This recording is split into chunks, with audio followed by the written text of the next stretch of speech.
નાના બાળકોના કલરવથી દરરોજ ગૂંજી ઉઠે છે રાજ્યની તમામ આંગણવાડીઓ.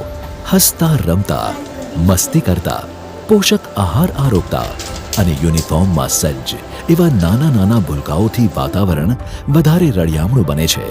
આંગણવાડી કાર્યકરોના હેતાળ વર્તનથી બાળકોને કદાચ માતાની યાદ નથી આવતી.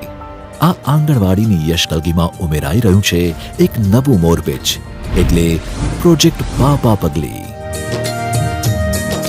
પાપા પગલી લઈને આવી હસતી રમતી આંગણવાડી. ગામ ગામના બાળકો માટે આગળ પહોંચી વિકાસ ગાડી.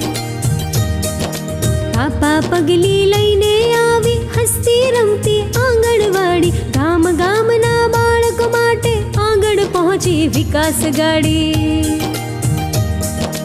પાપા પગલી યોજના આવી હેતને ઘડતર ઢગલી લાવી. પાપા પગલી યોજના આવી હેતને ઘડતર ઢગલી લાવી.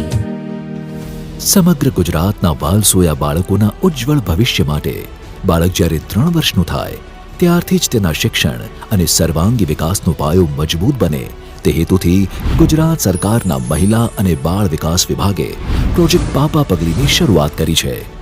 આ પ્રોજેક્ટ અંતર્ગત રાજ્યમાં કાર્યરત એવી આંગણવાડીઓની લોકોમાં બાળકોના પૂર્વ પ્રાથમિક શિક્ષણના અતિ મહત્વના કેન્દ્ર તરીકે લોકપ્રિયતા વધે તે માટેના વિવિધ પગલાં લેવામાં આવ્યા છે.